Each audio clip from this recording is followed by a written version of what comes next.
Hello, everybody, and welcome to RowingChat. I'm Rebecca Caroe, and this is part of our Olympic preview series. Up to now, as you know, we've been going through country by country, reviewing the boats that they have qualified for the Tokyo Regatta.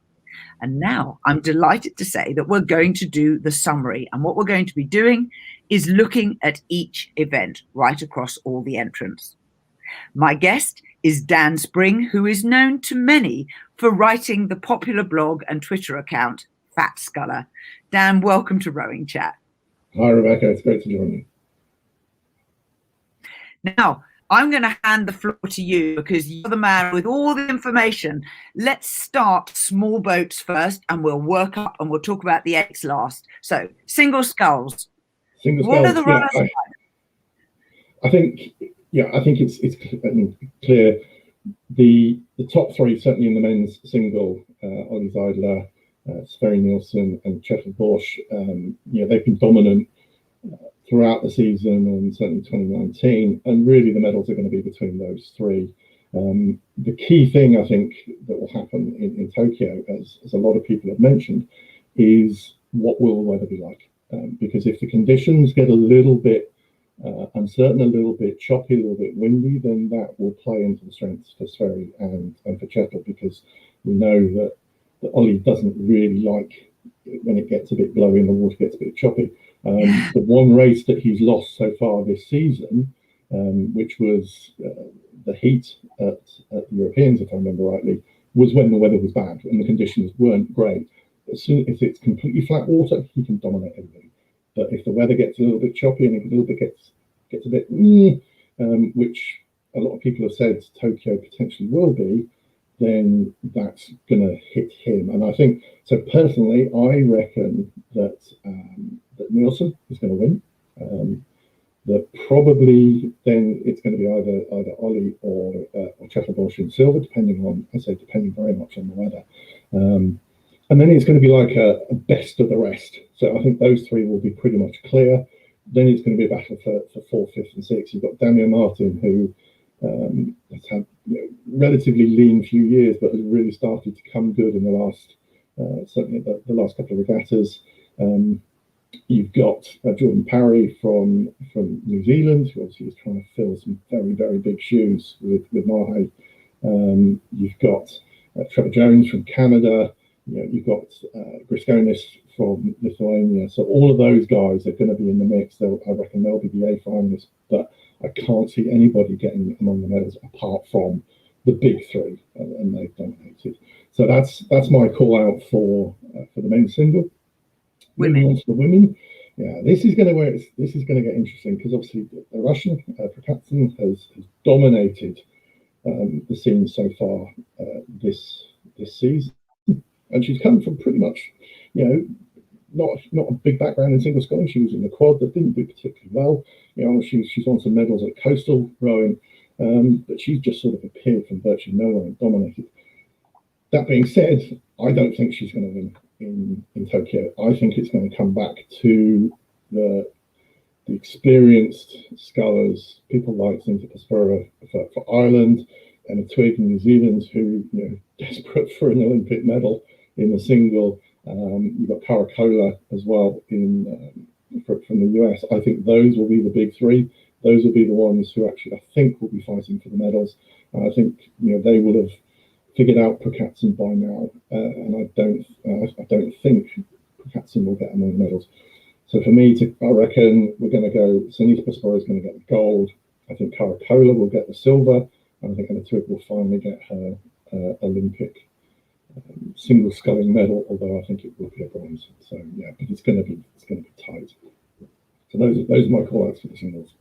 Right, moving on. Let's do the lightweight doubles next. Lightweight doubles. So I'm still in the middle of writing my previews for the light doubles. So that's the one that I haven't really dived into the full detail yet. But certainly from if I look at the men's doubles, the Irish just are absolutely on fire. And I can't see anybody beating them.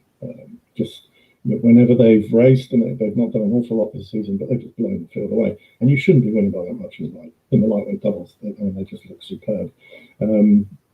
Behind them, yeah, it's anyone's guess. I mean, the Norwegians have been together a long time. They're really strong. You know, the Italians are always strong in that sort of boat. So it's going to be really interesting to see, you know, who can challenge the Irish. And you've also got Germany that have always sort of played second fiddle almost to the Irish when they've raced. So yeah, so I think Ireland will be clear, but then I think the fight for silver and bronze is going to be a real bum fight between 3 or 4 crews, and that's going to be great to watch. On the women's side, I think it's going to be more of a battle for the gold than it is for the other 2 medals. I think the Netherlands obviously are the form crew at the moment. They set a new world best time in Savaria. But the British have really found a strong combination with Imogen Grant, Emily Craig. You know, they've been putting in some fantastic performances. I think they are going to be the main challengers to the Netherlands. I'm not sure they're going to quite be able to overhaul them. So I think I'm going to call out the Netherlands in gold. Great Britain, I'm calling out for silver. Now the bronze, again, that's going to get a good battle. The Americans have got a very strong crew. You look at the Romanians, young crew, but they're really strong. So again, it's going to be a good fight for the lesser medals. But yeah, Netherlands in gold, Great Britain in silver, and I'm going to pick the US for bronze. So those are my light doubles. That may change once I've done a little bit more digging, which I'm planning to do later on today.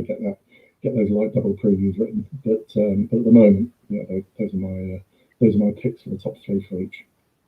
So people who want to read Dan's previews, they're all on one website. The website is juniorrowingnews.com/Tokyo.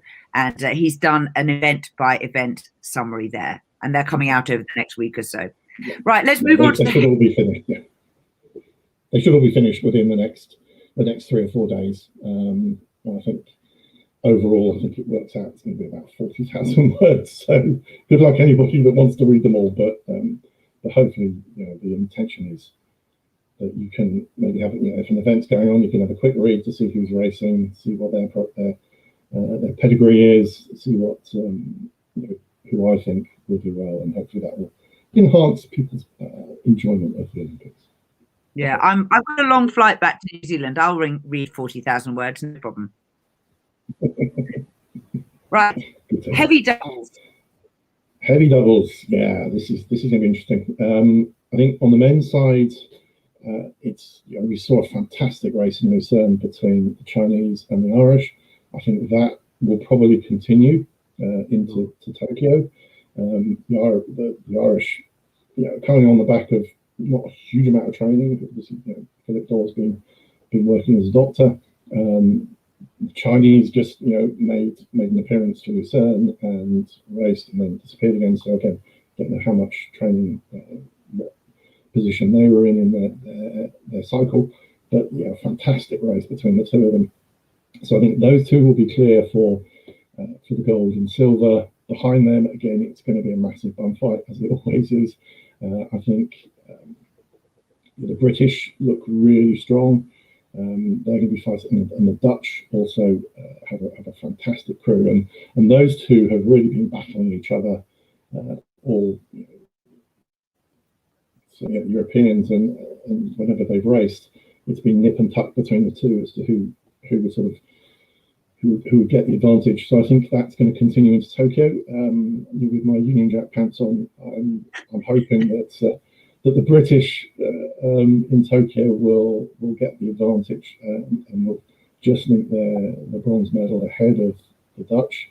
But I've got a soft spot for the Dutch as well. I think they're a fantastic crew, and it's going to be a great race. But at the front of the field, again, the Chinese are looking strong. The Irish are just on fire at the moment across the board, and if they don't get gold, I think they'll get silver, but it's going to be really, really tight between the 2. On the women's side, I think one of the big stories is the fact that New Zealand broke up their World Championship double. They moved Olivia Lowe into the quad and brought Hannah Osborne into the double, and that's a bold decision. If you've got a crew that have regularly won world titles or certainly world medals, and you go, no, for the one where it really matters, we're going to put somebody different in. Big decision. That being said, I think they're still going to win. I think they're probably going to be the best boat out there. I think behind them, it's going to be a fight. I think Romania are very strong. They're a young crew. They were both sort of under 23 medalists a couple of years ago. I think they will be the ones that will really challenge the Kiwis. And then behind them, almost at the other end of the age scale, you've got the Americans, Geddy Stone and Christina Wagner. They're looking very strong, and Geddy Stone is an outstanding athlete, and any boat she's in will be fighting for a medal. I think they'll probably come up just short. I think they'll probably get third, but again, looking fantastic. Other contenders in that event, probably again the Netherlands, Lisa Schimard and Maurice de Jong. They're looking really, really strong. They're a great crew to watch. They'll be battling it out. And then you've got the Lithuanians as well. They've been together seemingly for donkey's years. But just goes to show that they were winning medals when they were really quite young. So again, they will be in the fight for the bronze medal. So I think it's going to be 3 or 4 crews all within the shout for a medal, and that final is going to be one of the best to watch, I think. Let's go to the pairs next. So pairs, men's pair, I think this is probably the easiest one to call. It's going to be the Croatians. Really, seriously, I can't see anybody else getting anywhere near them, to be honest. They've been an outstanding boat in this event for an awfully long time. So I can't really see anyone else getting close to them. So really the battle is going to be who's going to get silver and who's going to get bronze. I think my favourites certainly for the lesser medals probably Serbia, Markovic and Basic. They've been there or thereabouts the whole Olympiad. They've been the ones to pick up the event if the Croatians haven't been racing. So I think they are probably best of the rest. And then other crews to look out for, you've got the Australians, who are a very, very strong pair. Just the question with all Australian and Kiwi crews is the fact they've not raced since 2019. Yeah. How is that going to affect them? But coming into certainly, and I think one of the things with the previews that I've been written, particularly for crews like those from Australia and Canada and America, those who haven't had any sort of international racing, is it's all about pedigree rather than form. So you have to look at what's the pedigree of the guys and girls in the crews. How do I think they're going to come out in Tokyo? So I think Hardy and Hicks in the pair are going to be very, very strong. So I think they will probably medal. Canadians again had a huge amount of experience in that boat, but again they've not really fired in anything other than an 8. And the young Danish crew, they pulled off a real surprise. The final Olympic qualification regatta, Joachim Sutton and Fred Gustafsson. So it's going to be tight behind the Croatians, but I can't see them getting ahead of the Croatians. Women's pair, I guess the big story here is the return of Helen Glover. 2 Olympic medals, took a break after Tokyo, had 3 kids, wants to try and become the first British oarswoman, I should say, to win an Olympic medal after having children. So, and that's a good story. So she's paired up with Polly Swan. Now those 2 are actually unbeaten in the pair. They won the World Championships in 2013 when Heather Stanning was taking a break. So they currently are unbeaten. I also personally think that boat, the way it was rowed, was actually better. I think it was a smoother looking boat than the Globe a standing combination. So that's excited to see them watch. And the racing at the Europeans was really good to watch. And certainly hearing Polly Swan talk about that race is quite an eye-opener. Having said that, of course, you've got the New Zealanders as the ones to really watch. Now, when I looked at the entries, they weren't named in the eight as well, because I know traditionally they double up in the eight correct. And the pair, but in the entry list they're not listed. But I know there's some discussion about whether or not they will be doubling up in the eight or not, so we'll have to wait and see.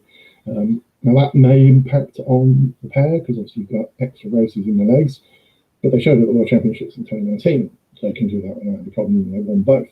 So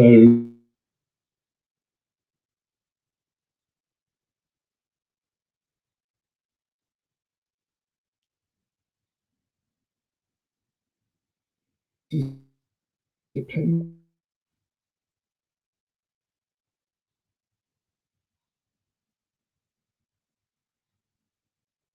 Strong. The Romanians are strong. Obviously, they push really hard at the Europeans. So yeah, it's going to be a bun fight behind those two. But all the action is going to be at the front between New Zealand and Great Britain. So fingers crossed. I get this prediction wrong, but my head says it's New Zealand. My heart says it's Great Britain. But I think I'm going to go with my head. Okay. So let's go on towards the larger boats. Where should we go next? We should go for the fours, the Cox's fours. So in the men, I think if the Olympics had happened when the meant to have happened, then Australia would be clear winners and clear favourites, and Great Britain would be scrapping for a medal. That extra year and a bit, I think, has really played into the hands of the British, not just in the four, but in the air as well, which we'll talk about in a minute. So now I think the British are going to be the favourites to win. They're looking outstanding, and certainly under the coaching from Robin Williams, they've really turned into an outstanding crew. So I think the British will be the ones to just get their noses ahead of the Australians. The Australians had a nightmare in 2019. They were spinning the wheels and nothing was happening, and they had their worst performance for donkey's years. Obviously, I don't think that's going to happen again in Tokyo. They're going to be the main threat, and I think it's going to come down to GB and Australia, as it always seems to in the four. It's a classic battle between the two, and again, I think GB will make it 6 in a row with Australia and silver. Behind them, I think the South Africans are looking really strong, and I think they're probably going to be the main contenders to get the bronze. The Americans have a strong crew, quite young crew, but they've got a lot of potential. The Italians, the Poles were world champions in 2019, but I think that was a bit of a blip. I can't see them getting among the medals, and they will get an A final, but I can't see them in the medals. So really, it's going to be Great Britain, Australia for the gold, and I think the silver is going to come down. The bronze is going to come down to probably South Africa, the USA. So I'm going to go with South Africa. So Great Britain, Australia, South Africa. Moving across to the women's four, again, this is going to be another great battle. I think the Australians have dominated this event. They were world champions in 2019, world champions in 2017. They won the silver in 2018. So they are the crew to watch. They've made a little bit of a change to the crew. They're also doubling up. So Morrison and McIntyre are doubling up in the pair. So again, that's a challenge. That's going to be an interesting approach to see whether the extra races in the legs will impact on them. And then you've got the Netherlands, who have been the dominant European crew really for the past few years. And with the racing that's gone on so far in Europe this season, they've looked to be the best. And then the battle for the bronze is going to be good. Ireland are on fire across a whole number of events. They've got a great great young crew in their boat, and Great Britain. This is probably their priority boat for the British. They took 4 of the women out of the 8, put them in the 4 because they felt that was going to be a better medal prospect. They haven't really quite fired yet. They've shown some spark, but they haven't really hit it the way I know that certainly the quality of the athletes should be able to. So if they get that right in Tokyo, then they're in with a shout for a medal. The US, obviously, they've got Grace Luxack, who's been a world champion and for one number of world championship gold medals, and she's a Rio Olympian, so you can't really rule out any US boat. But yeah, so I think it's really going to come down to Australia and the Netherlands for the gold, and probably a fight between Ireland, GB, and the US for the bronze. And again, I'm hoping the British will get the bronze medal, but it's going to be really, really tight. Good stuff. Let's move to the quads. So the big news, which came out this morning, we're recording this Sunday morning, so World Rowing announced it this morning that the Russians have withdrawn their quad after 2 of the athletes had adverse results for a doping test. And the official reason given by the Russians is that the 2 rowers, the 2 scholars that were brought into the boat simply aren't strong enough, and the boat wasn't going fast enough. So they have withdrawn with about 5 days to go. So potentially the Lithuanians will get that spot, although whether they can get all the logistics sorted out so they can actually get out to Tokyo with a boat, and all the COVID protocols completed in time to get onto that start line, remains to be seen. I think it's going to be a big challenge, but that's probably the big story. Putting that to one side, I think the fight for the medals is going to be again a great fight. The Netherlands looked absolutely superb this season. They had one blip with the loss to the Italians, but they just scaled so brilliantly and so superbly that again, I think they will be the favourites. Italy, again, they've shown really good form. They're the only ones really to have beaten the Netherlands so far this season, so I think they'll be in with a good shout. Great Britain have a great quad as well, and again, they're a boat that have a huge amount of potential, but just maybe haven't quite delivered on that. If they can get that right in Tokyo, then there's no reason why they can't be in the fight for the medals.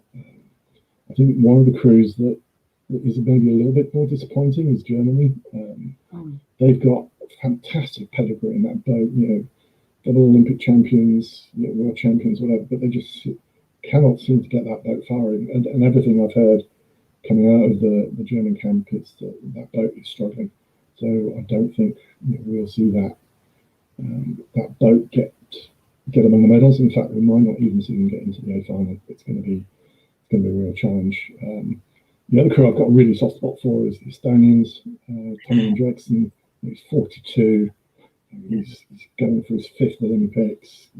It's fabulous, and they are more than capable of getting into the A final. I'm not sure they'll be among the medals, but it's just great to see the old guys going. And talking about old guys, there's no one older in the event really than Olaf Tufter in the Norwegian quad at 45.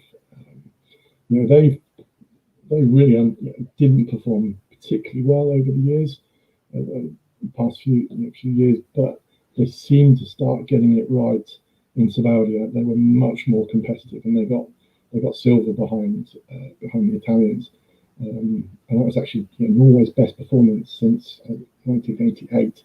So I can't see them getting the medals, but if Tufter can get into the A final in his 7th Olympic Games, that'd be fantastic, and that'll be one to watch. But so I think the Netherlands will get gold, Italy silver, and then possibly Great Britain. But we'll have to wait and see. So then I guess the big ones, the eights, men's eight, again, it's going to be good. Obviously, everyone knows it's Great Britain versus Germany at the front, and everyone else is playing catch up. Great Britain have shown this season that they're the crew to beat. They've got wins over the Germans, and the Germans have had a bit of a nightmare season, to be honest. They lost one of their main guys, Richard Schmidt, had an injury, although he's now recovered and he's back in the boat. They got fourth at the Europeans. That's the first time they've missed a podium for living memory almost. It feels like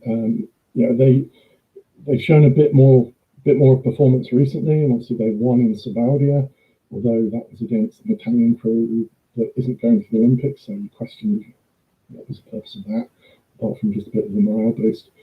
But the British are looking so strong. And again, as I said earlier, I think if the Olympics had happened in 2020, the British wouldn't have got a medal. They would have been fighting for it, but I don't, bronze at best. Then they lost Jürgen Grobler. He retired, and that was another nail potentially in the coffin. But that crew has really come together. Steve Trapmore's done a great job with that crew, and that extra time has just given the younger guys time to come through, given that crew time to gel, and now they're looking unbeatable. They might only win by a barrel, but I still think they're going to get gold. Germany are going to be in a huge bum fight with the US, who are always strong in the event. The Kiwis, obviously, they came through the final Olympic qualification regatta, but look really strong. With Hamish Bond in the crew, you can never discount them. But whether they're going to be quite fast enough to challenge the Germans, the Britons, we've got the young Romanian crew who pushed Britain quite hard. They came through the FOQR as well. That Olympic final is just going to be outstanding. You've got the Dutch as well, who again haven't quite fired to get fully on the medal podium, but I think that probably almost all six potential A finalists. You throw Australia in the mix as well. You put all of them in an A final. I think first to sixth is going to be separated by probably half a length, three-quarters of a length at most. I think it has the potential to be one of the best men's 8 Olympic finals that we've seen for a long, long time. I can't wait. It's going to be great. There'll be some late nights watching the rowing, because obviously in the UK it's middle of the night, but I can put up with a few sleepless nights to watch some of this. It's going to be great. I just fingers crossed that the conditions play ball and we don't lose any racing because of wind or adverse conditions, and that the racing is fair, and that everybody is healthy and safe, recovered, and that we get to see everybody that should be racing. It's going to be great. What about the women's 8? Women's 8.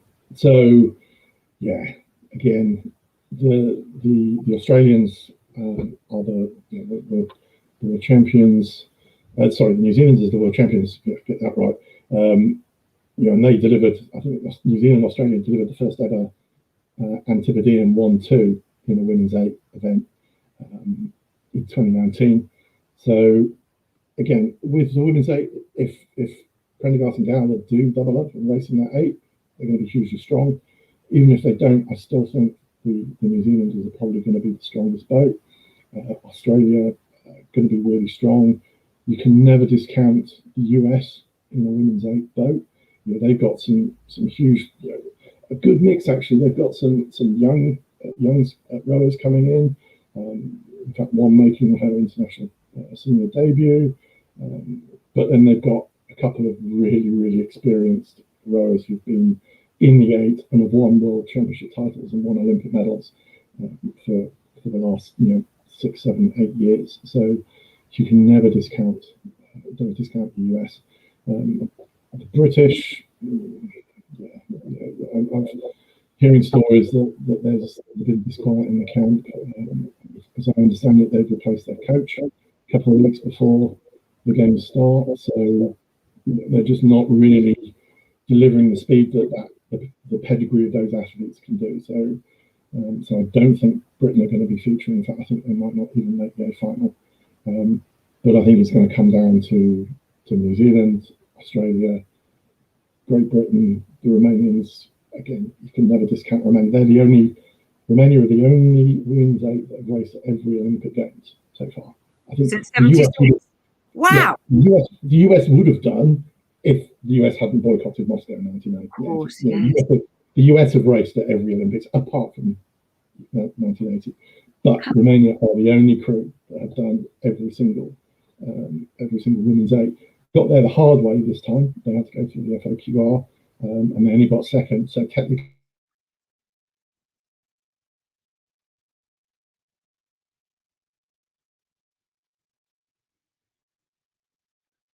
I think it's going to come down to the traditional players. I think New Zealand are going to get the gold again.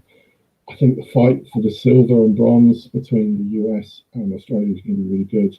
I think possibly the US are going to get the silver with Australia in the bronze, and then it's going to be sort of China, Romania for sort of fourth and fifth. Again, it's going to be really, really, it's always fantastic. But I think both eights this year are going to be something special. Isn't it interesting? So Dan, thank you so much. Your insight is fantastic, and I love what you said about the difference between pedigree and form. It has been impossible to do head-to-head comparisons in any meaningful way this year. And as you rightly say, for some crews, the extra year is an advantage. For some, it's a disadvantage.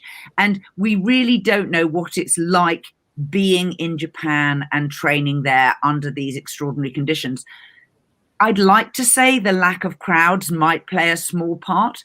I certainly feel for the athletes that, their celebrations and their traditional post-race certainly have for them, but it is going to be absolutely fantastic. And I commend the IOC hugely for doing their best and sticking to their guns to hold the event in very, very fluid circumstances. And, the political powers in Japan have also been incredibly robust against public opinion, which again, as a sports fan, I have an enormous amount of respect for. I'm just extremely glad it's not a job I have to do. Yes, absolutely. And as you said, it's just fantastic that fingers crossed, I think goes okay, and we get racing because it's been a hugely challenging exercise. And I know obviously in Japan there's not a huge amount of enthusiasm for it to happen, but it's great that it is going ahead. And as I said, just fingers crossed that everybody stays safe, that we get a great games. And the lack of crowds. I mean, I was lucky enough to be at Dorney for 2012, the famous Dorney Roar, and that really was something sort of hugely special. I know the athletes. I spoke to some of them afterwards, and they said that was a huge motivator and gave them that lift when everything else was burning and telling them to stop. So to have that without having the games without a crowd, I think they're talking about piping sound in and piping the crowd, the crowd noise in to try and give a bit of an atmosphere. But whether they'll be able to do that at the rowing, I know they were talking about that in maybe some of the stadium or in indoor events. But we'll have to wait and see. But it's just going to be. That sounds like canned laughter on American sitcoms. I don't think I'd enjoy that personally. Yeah, they do that. They did that in the football, the Premier League football in the UK. And have someone there with a little button. With a little button that says, okay, what sort of cheer am I going to put in? So whether they'll do something like that with the rowing, I don't know. We'll have to wait and see. But and it's great seeing on Twitter and Instagram the pictures of all the athletes arriving and training, and seeing some of the training videos of the crews whilst they're in Japan. So 4 more days to go before it all kicks off. So it's going to be, it's an Olympics. Just get right. I think we've only got 3 years to wait for the next one. Okay, exactly. It's a big landmark. Let's start writing my previews now. Dan, thank you very much for being with me. And this has been Rebecca Caroe at the RowingChat 2021 Olympic Preview. Till next time.